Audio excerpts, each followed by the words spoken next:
Glad you're listening here this morning. Conservation photographer Michael Forsberg has spent more than 30 years documenting the beauty of the Great Plains.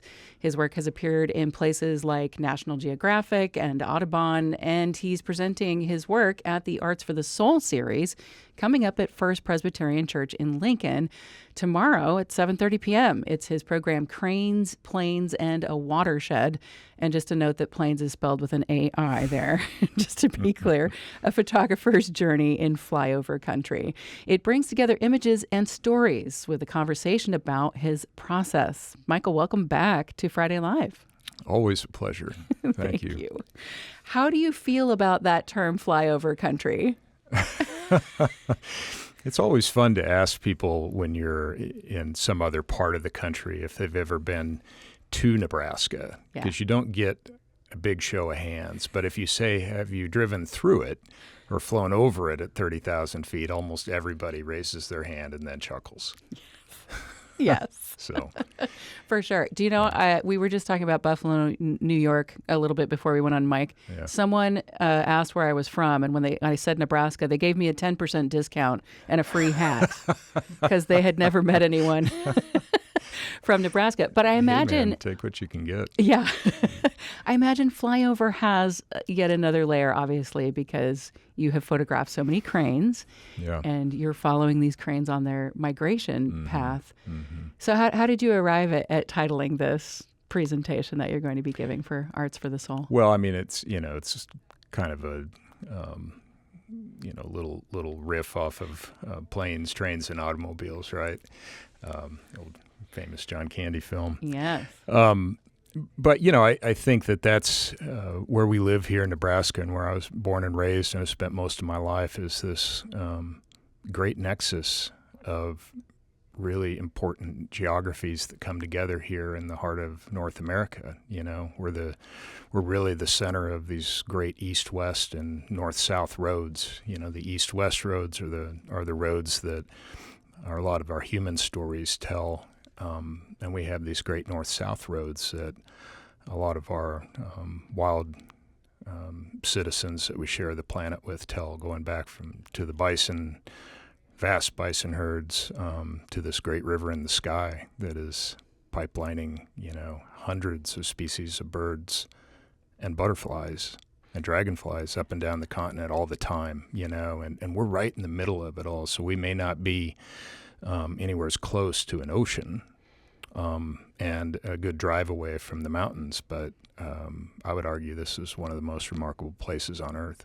I love that you've given the image of this river and that you've also included butterflies and dragonflies. Mm-hmm. Maybe just simply by size, birds are more visible in this. How much have you photographed the smaller in that river of flight? Not enough, but the older that I get, the more that I notice the little things, because the little things add up to the big things, and it's all connected across space and time. So my next door neighbor and I were having a conversation a couple nights ago about how high does a monarch butterfly fly on migration. I had no idea, but I told him I'd find out, and I found out the next day over at the School of Natural Resources, where I have a faculty appointment, and those butterflies can fly as high as the birds do. So imagine a sandhill crane or a whooping crane on spring migration, 1,500 feet above the Earth's surface, flying next to a monarch. That's amazing to think about. Because it happens. Yeah. We don't see it, but it happens, and we know it through the science and technology that now helps us reveal some of these parts of the hidden lives that we didn't know before. This leads perfectly into my next question, Michael. How do you describe to people specifically what conservation photography is? Oh, I think it's just conservation photography is photography with a purpose or a mission that's behind it besides just a pretty picture. And there's nothing wrong with pretty pictures, but I think that they can be a trap sometimes if you don't show what's around it. And so I've spent a good share of my life trying to understand our place on the planet as human beings, alongside and with everything else that collectively makes up this living world, and so that is there's a deeper, richer, fuller story, I think, in there that one can tell. So, and why focus on the Great Plains? It's my home, and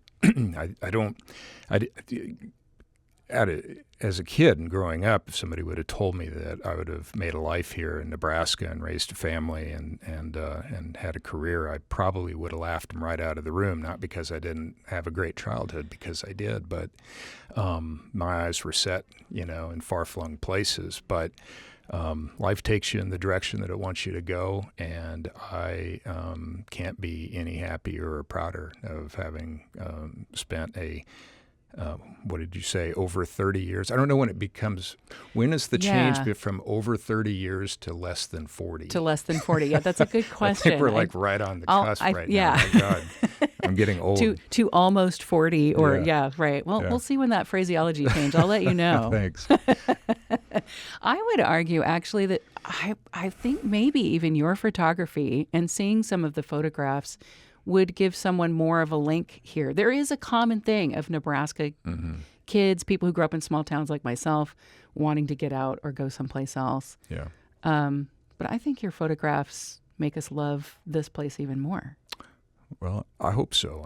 It's for some folks, it's a doorway in. For some people, it's a doorway back. Yeah.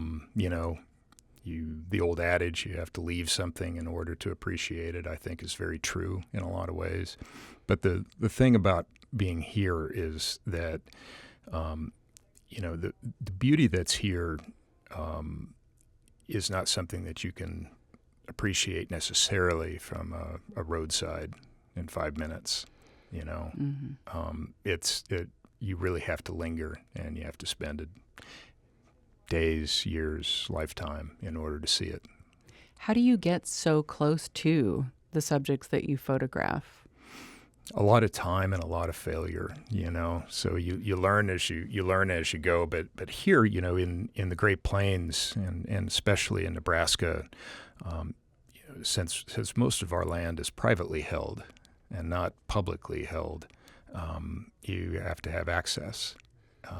And access then leads to acceptance, and acceptance is built on trust, and trust takes a lot of time, and that trust comes with the people that are holding that land, but it also comes with the wildlife that is here, which, it's not like photographing in Yellowstone National Park where the animals are just right there and they're in your view.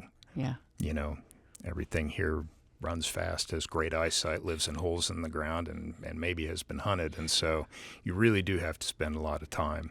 The more time you spend, the more you know. The more you know, the